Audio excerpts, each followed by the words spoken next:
السلام علیکم ورحمۃ اللہ وبرکاتہ.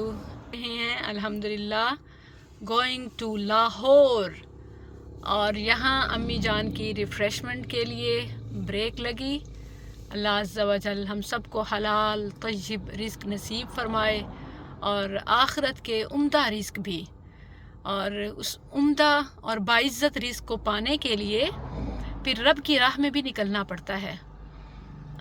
آلدو کہ امی جان عمرہ کے لیے گئی ہوئی تھیں، الحمدللہ ساتھ ہیں اور زینت ہیں. جو مزہ والدہ کے ساتھ نکلنے کا ہے تو اس کے تو شان ہی کچھ اور ہے اور مقام ہی کچھ اور ہے.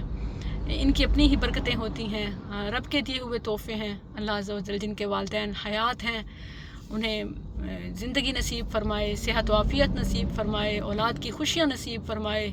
ہمیں ان کے لیے ان کی آنکھوں کا سامان بنائے، ان کی راحت کا سامان بنائے. اور جن کے اس دنیا سے چلے گئے ہیں سب سے پہلے اللہ عز و جل انہیں نعم البدل نصیب فرمائے، خود ان کا وکیل کفیل بن جائے، اور پھر انہیں والدین کے لیے صدقہ جاریہ بنائے. آمین. تو امی جان مکہ مدینہ کچھ احوال سنائیں، خاص طور پر میری لاہور کی وہ اسٹوڈنٹس بہنیں. اچھا، یہ ایک تو امی جان سے آپ کو ملوانا تھا کیونکہ بہت میسیجز آ رہے تھے. مجھے پتہ ہے جس طرح میرا ان کے بغیر گزارا نہیں، تو آپ بھی بہت مس کرتی ہیں. اور دوسرا یہ ایک میسیج ہے کہ الحمدللہ ہم آپ کی طرف آ رہے ہیں، لاہوری بہنوں کی طرف، اور نمبر میں آپ کو دے دیتی ہوں.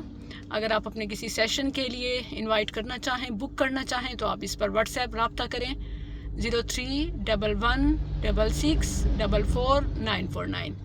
اور اب امی جان کی طرف آپ بات کیجیے. امی جان کوئی مکہ مدینہ کے مناظر، کوئی احوال، کوئی یاد، آپ تازہ تازہ ہو کے آئی ہیں وہاں سے.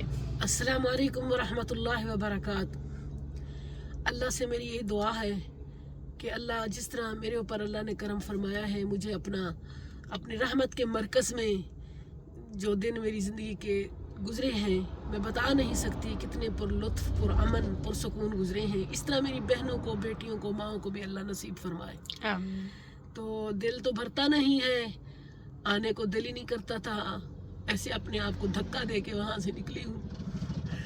تو اللہ سے پھر امید رکھتی ہوں اللہ اپنی رحمت کے مرکز میں مجھے پھر بار بار یہ سعادت نصیب فرمائے سب کو. مکہ کی اور مدینہ کی بہاریں. مکہ جب گئی تو ایسے لگتا تھا کہ اللہ نے اپنے قدموں میں جگہ دے دی ہے. جب مدینہ میں گئی تو ایسے لگتا تھا جیسے رحمت میں اللہ نے لپیٹ لیا ہے. تو میں جتنا شکر کروں اتنا کم ہے. تو جتنی میں نے وہاں دعائیں مانگی تو میرے اللہ نے میرے مدرسہ پروجیکٹ کے لیے، میرے مشن کے لیے آپ نے کیا مانگا؟ میں نے یہی مانگا، اللہ وہ تیری بندی ہے، اللہ اپنے کلام کو بلندیاں دے، اللہ اس کے لیے اس کو پلیٹ فارم دے، اللہ برکت دے، عزت دے، اللہ اس کے ایمان میں، صحت میں، زندگی میں. اور جو لوگ اللہ اس سے تعلیم حاصل کر رہے ہیں اللہ ان کے ایمان میں بھی پختگیاں نصیب فرما، ان کو بھی برکتیں دے، قرآن کی برکات نصیب فرما، جو ان کی زندگی میں مسائل ہیں اللہ سارے حل کر دے. میں حرم کعبہ سے نکلتی تھی باہر تو میں یہ کہتی تھی، اندر ہی میں میرے دل میں خواہش ہوتی تھی، میرے روزے ہوتے تھے تو میں کہتی تھی آج میں نا جا کے افطاری کے بعد نکلتی تھی تو میں کہتی تھی میں آج یہ چیز کھاؤں گی. تو اللہ جانتا ہے میرے لیے پہلے مہیا ہوتی تھی. سبحان اللہ. اللہ کی مہربانی. سجدے میں گرتی اور کہتی اللہ میں تجھے چھوٹی چھوٹی، میری زبان پہ بھی یہ باتیں نہیں آئی تھی، میرے دل میں تھی تو خواہشیں پوری کر دی. اللہ میں تو بڑی بڑی امیدیں لے کے تیرے پاس آئی ہوں. تو جس طرح میرے وہاں گزرے ہیں دن رات، اس طرح اللہ مجھے یہاں بھی تقوی ایمان کے ساتھ استقامت نصیب فرمائے رب العالمین. یہ تو ہے دنیا کی ہماری مہمانی، اور آخرت کی مہمانی پانے کے لیے کچھ تیاری کرنی پڑتی ہے. نزولاً ایک ہے رب کی مہمانی جنت میں، اس کے لیے دین کا علم، طلب دین کے لیے، طلب علم کے لیے نکلنا، مساجد اور مدارس کی طرف آنا، اپنے گھروں میں رب کی یاد کا اہتمام کرنا. بہنیں اکثر پوچھ رہی ہوتی ہیں کہ ہم اپنے گھر میں برکت کے لیے کچھ کروانا چاہتے ہیں، کیا کریں؟ میں کہتی ہوں خواتین کو جمع کریں، ایک درس قرآن کی ایک سیٹنگ کر لیں، ایک ایسی سیٹنگ کر لیں.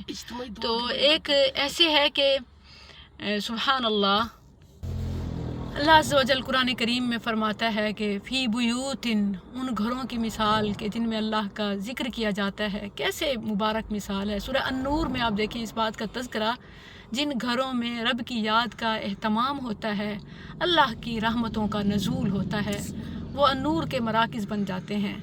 تو میری کوئی بہن اپنے گھر میں، اپنی سوسائٹی کے لیے، اپنی کالونی کے لیے یا کسی انسٹیٹیوٹ سے منسلک ہیں تو اپنے ادارے میں، جو میں نے اس ویڈیو میں سٹارٹ میں آپ کو نمبر بتایا، اس پر رابطہ کریں تو انشاءاللہ وہاں میں خود آ کر آپ سے ملاقات کروں گی اور طلب دین کے حوالے سے انشاءاللہ مزید آپشنز اور تفصیلات آپ سے شیئر کروں گی، اور دین کا علم سیکھیں گے، اپنے رب سے تعلق کو مضبوط کریں گے، دنیا کے فتنوں سے بچنے کا سامان اور بچوں کی تربیت۔